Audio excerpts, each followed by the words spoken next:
Alors, chers consoeurs, chers confrères, salam alaikum. Je remercie tout d'abord M. Lakhdar Berran de m'avoir, PDG de Beriafa, de m'avoir invité pour parler d'un sujet d'abord qui me passionne et qui est d'actualité ou même de mode. Mais est-ce qu'on est dans un groupement parce que c'est la mode ou parce que c'est une nécessité? Désolé, désolé, chers consoeurs, chers confrères, de me répéter après la communication de Lias Damalji, mais je crois que M. Berran voulait une version groupement, version homme et version femme. Donc, alors, le groupement, choix ou fatalité. Il y a certains qui m'ont reproché d'utiliser le mot fatalité, parce que pour eux, fatalité veut dire catastrophe, pessimiste, ou il fallait utiliser le mot nécessité. Mais je pense que vous le comprendrez à la fin, que c'est vraiment une fatalité pour nous.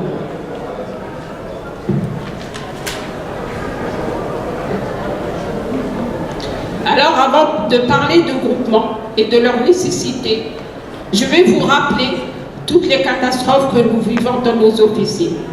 Vous les connaissez tous, mais c'est une manière un peu de les résumer.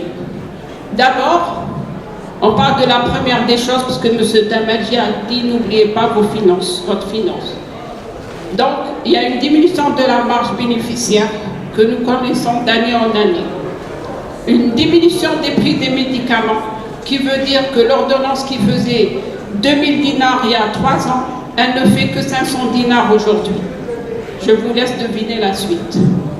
Nous avons, tout le monde le sait, un personnel non qualifié. Et aussi l'augmentation de nos stocks. Tous ces problèmes-là nous engendrent des problèmes financiers. Rajouter aux problèmes financiers, ces ruptures des médicaments, les problèmes administratifs et de bureaucratie, CNAS, CASNOS, militaires et tout le reste, le turnover du personnel et difficulté d'avoir des collaborateurs stables qui entraînent l'instabilité de l'officine. Oui, pourquoi l'instabilité de l'officine? Vous avez un personnel qui démissionne toutes les 5 minutes et on est à la recherche de vendeurs. Une fois, vous fermez votre officine à 16 h, une fois à 17 h. Donc, c'est vraiment une instabilité. Il y a aussi un sérieux problème.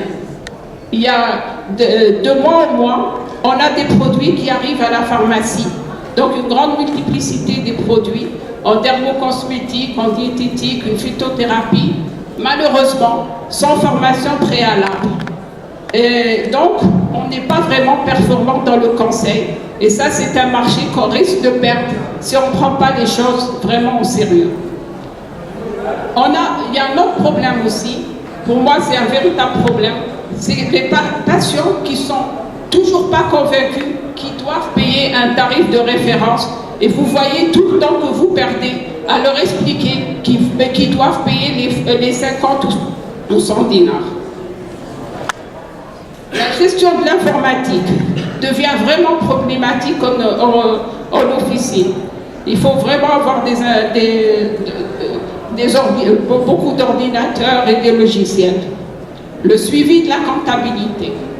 Donc si on doit résumer nos problèmes, je dirais qu'en somme, ces nombreuses tâches chronophages, c'est-à-dire qui bouffent le temps, éloignent le pharmacien de son cœur de métier, qui est le conseil et le suivi thérapeutique des patients. La pharmacie est une véritable entreprise sans pour autant avoir les moyens humains et financiers. Donc, il y a des équilibres.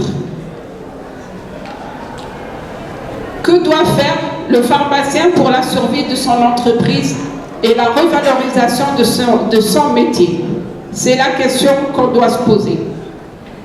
Il doit bien sûr, sur le plan financier, parce qu'il y a 2 plans, le plan financier et le plan métier, augmenter les marges bénéficiaires, optimiser ses achats, c'est-à-dire mieux négocier. Il doit choisir les produits de qualité avec valeur ajoutée, réduire ses stocks, avoir un système informatique plus performant, une meilleure comptabilité et un personnel qualifié pour plus de stabilité. Pour la valorisation métier, voilà tout ce qu'il doit faire. Se spécialiser ses collaborateurs dans le conseil, dégager du temps pour un meilleur suivi des malades chroniques, rôle dans le dépistage et l'observance, accent sur l'iatrogénie qui veut dire les erreurs médicamenteuses, rôle dans la pharmacovigilance.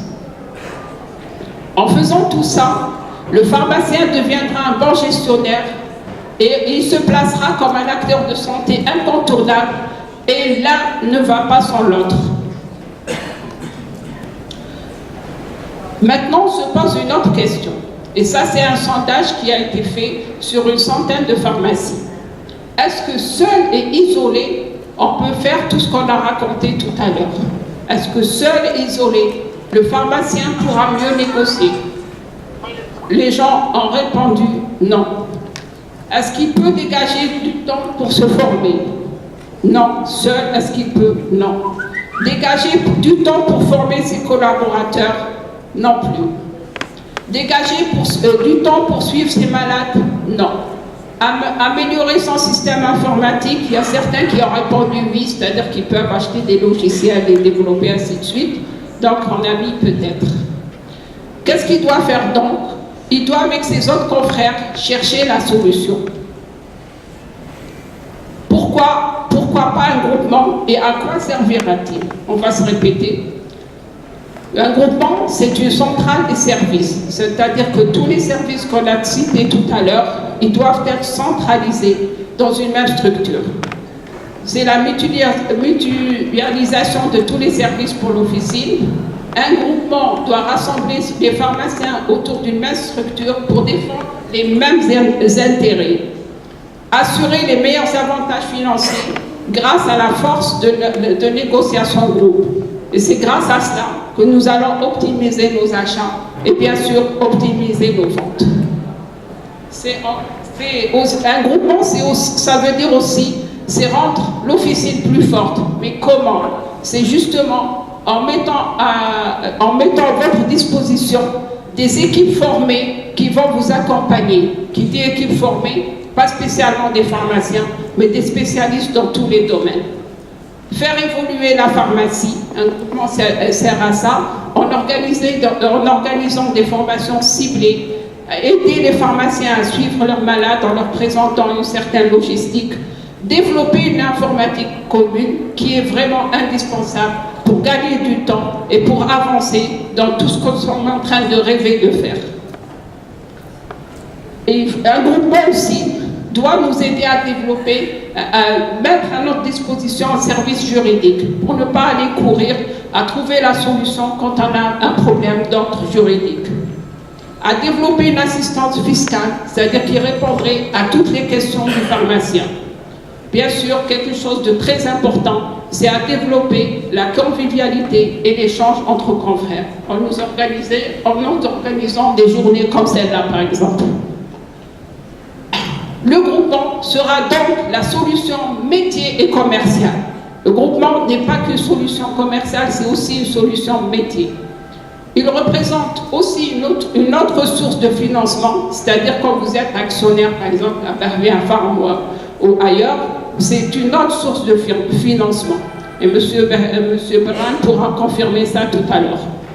Un moyen d'être présent dans toute la chaîne de médicaments pour le pharmacien, parce qu'aujourd'hui, il ne faut pas être à l'extérieur de la chaîne. Il faut qu'on se place dans tous les maillons de cette chaîne-là. Alors, d'après vous, le groupement demeure-t-il toujours un choix? Moi, je dirais non, et je le dirai haut et fort, non. Le groupement est une nécessité, mais son avenir dépend de la force d'engagement de ses adhérents. Il y a un proverbe soufi qui dit « Prenez le miel